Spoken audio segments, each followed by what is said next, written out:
Assalamualaikum warahmatullahi wabarakatuh.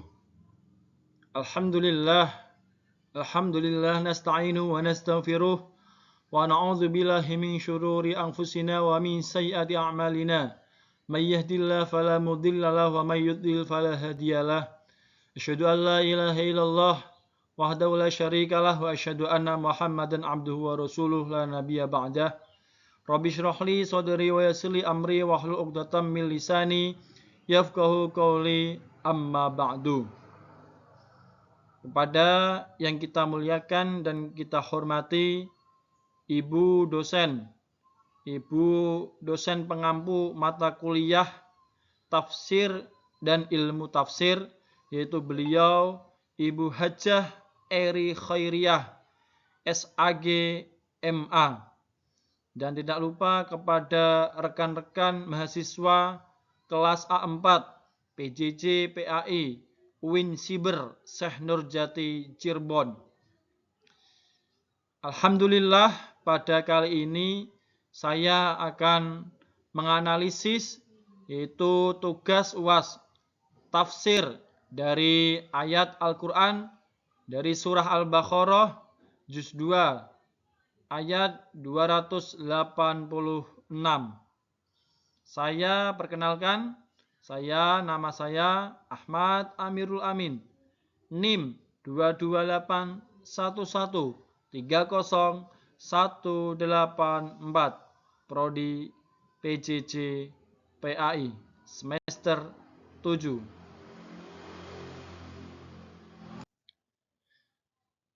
Bapak Ibu yang dirahmati Allah, salam sehat, salam semangat. Langsung saja kali ini kita masuk di daftar isi dari tafsir ayat Al-Quran surah Al-Baqarah ayat 286. Nanti saya akan mempresentasikan atau analisis yaitu dari identitas ayat. Yang kedua nanti ada latar belakang dan relevansi ayat, ada asbab an-nuzul dan lain-lain, masih banyak, serta nanti ditutup dengan kesimpulan serta daftar referensi. Ya, itulah daftar isi. Bagaimana dengan analisis? Mari kita simak video berikut ini. Bapak, Ibu, rekan-rekan mahasiswa PJJ PAI, saya akan membacakan ayat dari surah Al-Baqarah ayat 286. A'udzu billahi minasy syaithanir rajim. Bismillahirrahmanirrahim. La yukallifullahu nafsan illa wus'aha. Laha ma kasabat wa 'alaiha maktasabat. Rabbana la tu'akhidna in nasina aw akhta'na. ربنا ولا تحمل علينا إسرا كما حملته على الذين من قبلنا ربنا ولا تحملنا ما لا طاقة لنا به واعف عنا واغفر لنا وارحمنا أنت مولانا فانصرنا على القوم الكافرين. Adapun terjemahan resmi dari Kemenak RI, Allah tidak membebani seseorang melainkan sesuai dengan kesanggupannya. Ia mendapat pahala dari kebaikan-kebaikan yang diusahakannya, dan juga ia akan mendapat siksa dari kejahatan-kejahatan yang dikerjakannya. Mereka berdoa, "Ya Tuhan kami, janganlah Engkau hukum kami jika kami lupa atau kami tersalah. Ya Tuhan kami, janganlah Engkau bebankan kepada kami beban yang berat sebagaimana Engkau bebankan kepada orang-orang sebelum kami. Ya Tuhan kami, janganlah Engkau pikulkan beban kepada kami apa yang tak sanggup kami memikulnya. Beri maaflah kami, ampunilah kami, dan rahmatilah kami. Engkaulah penolong kami, maka tolonglah kami terhadap kaum yang kafir. Adapun makna dasar dari ayat ini yaitu menggarisbawahi prinsip keadilan ilahi dan pertanggungjawaban manusia. Setiap jiwa hanya dibebani sesuai kapasitasnya dengan pahala atau siksa atas usahanya. Bapak Ibu, rekan-rekan mahasiswa UIN SSC, adapun latar belakang dan relevansi ayat ini dipilih karena menegaskan prinsip fundamental Islam tentang kemudahan dan rahmat Allah Subhanahu wa taala, bahwa setiap jiwa tidak dibebani melebihi kemampuannya. Kandungan doa mendalam di dalamnya menjadi pedoman bagi umat dalam memohon ampunan, keringanan beban, dan pertolongan ilahi. Relevansi kontekstual dalam kategori keislaman mendorong moderasi beragama dan optimisme di tengah tantangan spiritual. Dalam konteks pendidikan, yaitu mendukung pendekatan pengajaran humanis, memahami kapasitas peserta didik, dan membangun resiliensi.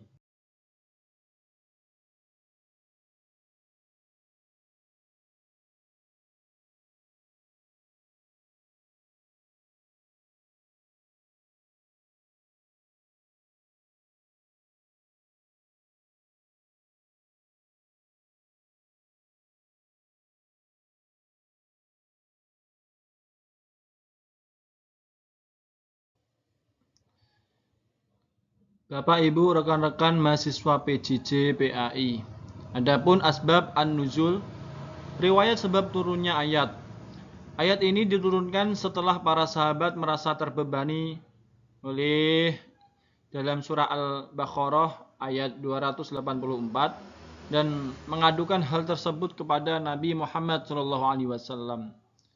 Hal ini didukung oleh hadis riwayat Imam Muslim dari Abu Hurairah dan Imam An-Nasai dari Ibnu Abbas.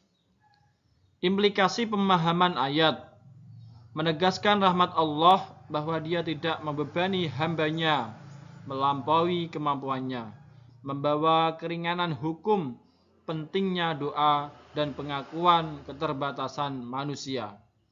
Kaidah tafsir terkait prinsip al-ibrah bi umum al-laf la bi khusus as-sabab digunakan, yang berarti pelajaran ayat bersifat umum meskipun ada sebab khusus penurunannya. Tafsir Al-Quran dengan Al-Quran. Kemudian syariat. Al-Baqarah ayat 286 tentang kesanggupan diperkuat, yaitu surah Al-Hajj ayat 78 dan Al-Maidah ayat 6 menekankan tiadanya kesulitan dalam agama. Artinya agama ini mudah, agama ini ringan, tidak membebani hambanya. Dalam surah Quran ayat yaitu 28 surah An-Nisa menegaskan keinginan Allah untuk meringankan beban manusia. Adapun akuntabilitas individual, prinsip laha ma kasabat wa 'alaiha maktasabat, selaras dengan Quran surah Al-An'am ayat 164. Ini menegaskan bahwa pertanggungjawaban atas perbuatan bersifat mutlak individual. Adapun kaidah tafsir, metodologi ini menerapkan kaidah fundamental. Al-Quran yufassiru ba'duhu ba'dan. Maknanya adalah bahwa sebagian ayat-ayat Al-Quran saling menjelaskan bagian yang lain. Adapun tafsir dengan hadis Nabi Muhammad SAW. Hadis Nabi memberikan penjelasan mendalam tentang respon Allah terhadap doa. Di dalam surah Al-Baqarah juz 2 ayat 286 menguraikan ada 3 prinsip utama, yaitu yang pertama pengabulan doa. Hadis riwayat Muslim dari Abu Hurairah radhiyallahu an menegaskan bahwa Allah mengabulkan setiap permohonan yang terkandung dalam ayat ini, memberikan jaminan atas jawabannya. Yang kedua yaitu prinsip kesanggupan.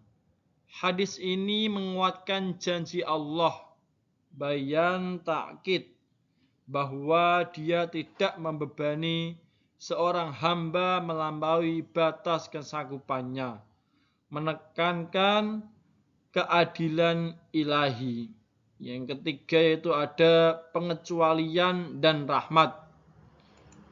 Merinci pengecualian bayan tafsir atas perbuatan akibat kelalaian atau kekhilafan, yang menegaskan luasnya rahmat dan kemudahan dalam syariat Islam.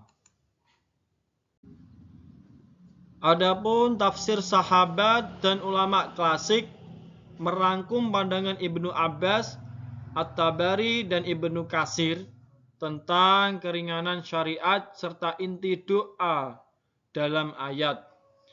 Pandangan Ibnu Abbas, At-Tabari, dan Ibnu Katsir menekankan prinsip keringanan syariat, bahwa Allah Subhanahu wa Ta'ala tidak membebani hambanya melampaui kesanggupannya.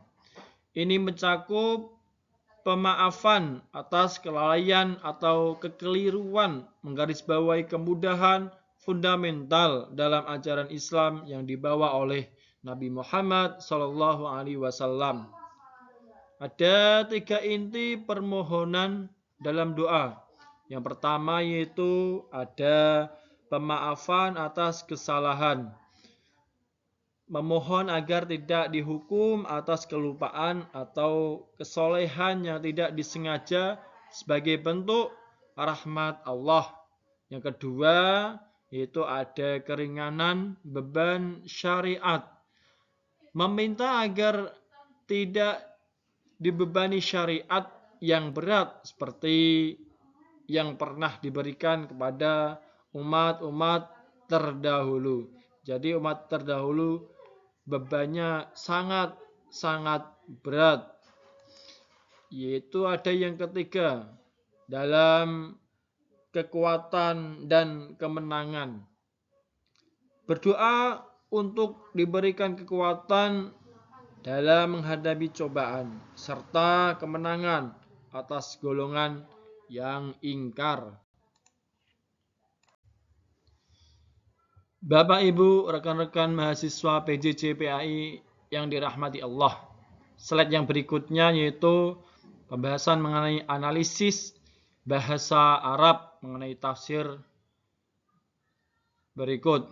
Kata wus'a merujuk pada batas kemampuan maksimal manusia, baik secara fisik maupun mental. Sementara itu istilah isra bermakna beban berat atau ikatan syariat yang memberatkan, menyulitkan pelaksanaannya. Adapun perbedaan penggunaan kata kasabat dan iktasabat menunjukkan nuansa makna yang berbeda. Kasabat mengisyaratkan perbuatan atau amal yang dilakukan secara wajar tanpa kesukaran berarti. Sedangkan iktasabat menggambarkan perbuatan yang dilakukan dengan kesengajaan dan usaha lebih, yang dalam banyak konteks Al-Quran sering dikaitkan dengan perbuatan keburukan. Perbedaan diksi ini menegaskan pentingnya niat dan tingkat kesadaran dalam setiap amal perbuatan manusia. Dalam struktur gramatikal dan tampaknya, Penggunaan lafaz negasi la dan pengecualian illa dalam frasa la yukallifullahu nafsan illa wus'aha menegaskan prinsip keringanan atau taisir dalam syariat Islam. Struktur kebahasaan ini menunjukkan bahwa setiap pembebanan hukum selalu berada dalam batas kemampuan manusia. Sehingga syariat tidak dimaksudkan untuk memberatkan. Perbedaan wazan fi'il antara kasabat dan iktasabat berimplikasi langsung pada bobot pertanggungjawaban amal. Kasabat menunjukkan perbuatan yang dilakukan secara wajar dan alami. Sedangkan iktasabat mengandung makna usaha yang disengaja dan lebih berat, yang seringkali dikaitkan dengan perbuatan yang bernilai dosa. Perbedaan ini menegaskan peran niat dan kesadaran dalam nilai amal. Pengulangan lafaz Rabbana, wahai Tuhan kami, mencerminkan kesungguhan dan kerendahan hati dalam berdoa. Sementara itu penggunaan fi'il nahi, kata kerja larangan, seperti la tu'akhidna, menggambarkan bentuk permohonan yang tulus agar Allah Subhanahu wa taala tidak membebani manusia atas kesalahan-kesalahan yang dilakukan karena lupa atau tidak disengaja. Bapak Ibu, teman-teman semua, adapun analisis berdasarkan sumber tafsir. Di sini ada tafsir bi al-Ma'tsur, ada juga tafsir bi ar-Ra'yi, dan juga ada tafsir al-Isyari. Sedangkan analisis berdasarkan metode dan corak tafsir. Yang pertama ada metode tahlili, menawarkan pemahaman komprehensif dengan menganalisis setiap kata, frasa, dan struktur ayat. Ada juga dari metode atau corak adabi ijtimai, yaitu menekankan retorika doa yang mendalam, akuntabilitas pribadi, dan pentingnya solidaritas sosial. Ada juga analisis dari corak tarbawi dan hikmah. Yang berikutnya kita lihat dari makna hakiki dan majazi. Dari makna hakiki bisa disebut dengan biasanya literal, keadilan ilahi, menegaskan bahwa Allah tidak membebani seorang melampaui kesanggupannya. Hal ini mencerminkan secara langsung dalam perintah dan doa yang terkandung dalam ayat tersebut. Sedangkan dari makna majazi atau metaforis, beban syariat, permohonan untuk tidak dibebankan isir, beban berat, dipahami sebagai metafora bagi hukum-hukum syariat yang memberatkan umat-umat terdahulu. Ya, yang berikutnya Bapak Ibu, langsung saja ada kontekstualisasi dalam pendidikan. Itu ada implementasi bagi guru, yaitu merancang kurikulum yang fleksibel sesuai kapasitas individual siswa. Yang kedua ada menghindari beban tugas melampaui kesanggupan serta membimbing dengan empati. Sedangkan implementasi bagi peserta didik yaitu ada menumbuhkan rasa tanggung jawab pribadi atas proses pembelajaran. Yang kedua mengembangkan optimisme dalam menghadapi tantangan akademis. Yang ketiga yaitu membangun keberanian mengakui kesalahan dan belajar dari pengalaman. Bapak Ibu, teman-teman PJJ PAI, dapat kami simpulkan yaitu mengenai tafsir ini. Yang pertama, prinsip rahmat dan tanggung jawab.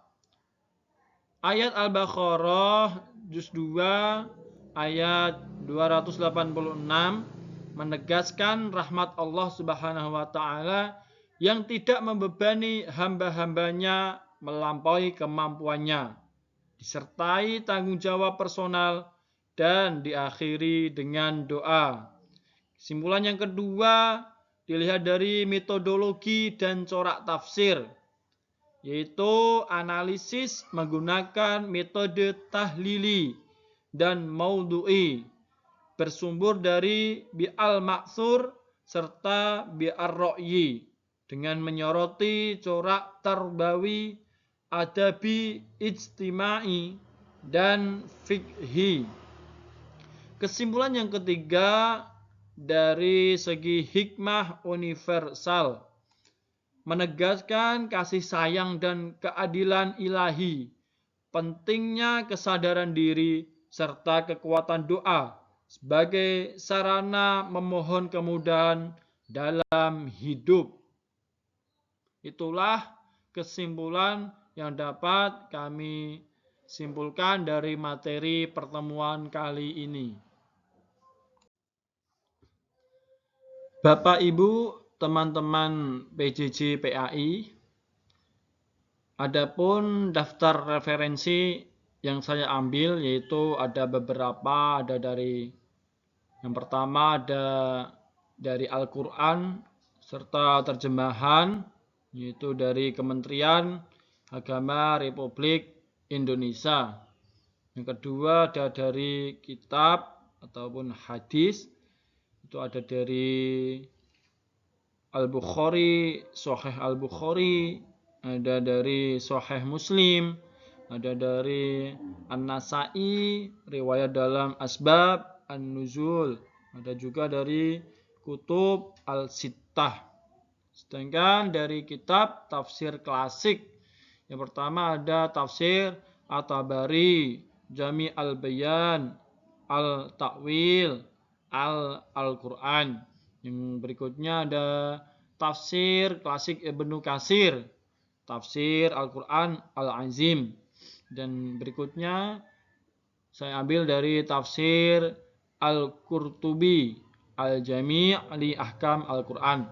Sedangkan dari tafsir kontemporer dan literatur, di sini ada Sohib, ada Sihab Khores, tafsir Al-Misbah. Ada juga dari Nur dari tahun 2019 yang membahas tentang kontekstualisasi ayat-ayat Al-Quran dalam kehidupan modern. Dan yang terakhir ada Atsar Sahabat. Itulah dari referensi-referensi yang saya ambil dari analisis tugas tafsir UAS akhir semester ini. Terima kasih. Ya, terima kasih telah membersamai saya dalam presentasi pada kali ini. Semoga apa yang saya sampaikan, apa yang saya presentasikan dapat bermanfaat untuk kita semua.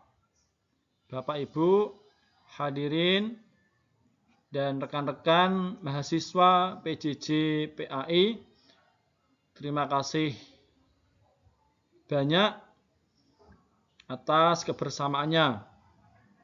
Yang berikutnya, terima kasih juga kepada Ibu dosen, yaitu Ibu Hajah Eri Khairiyah, yang telah membimbing saya atau kami dari kelas A4 dengan semangat, dengan energik, dan dengan kasih sayang. Semoga ilmu Ibu dapat bermanfaat untuk kami, khususnya untuk saya pribadi, kepada masyarakat lingkungan saya. Dan terakhir, saya hanya bisa mendoakan semoga Ibu dosen bersama keluarga diberikan keluarga yang sakinah, mawaddah, serta hidup ayem tentrem, diberikan rizki yang melimpah, serta ilmu yang diberikan dapat bermanfaat dapat berkah untuk kita semua, dan semoga dijauhkan dari macam bahaya, bala, penyakit, musibah, dan diterima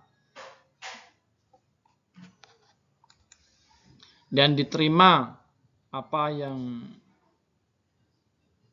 menjadi amal-amal kebaikan kita semua.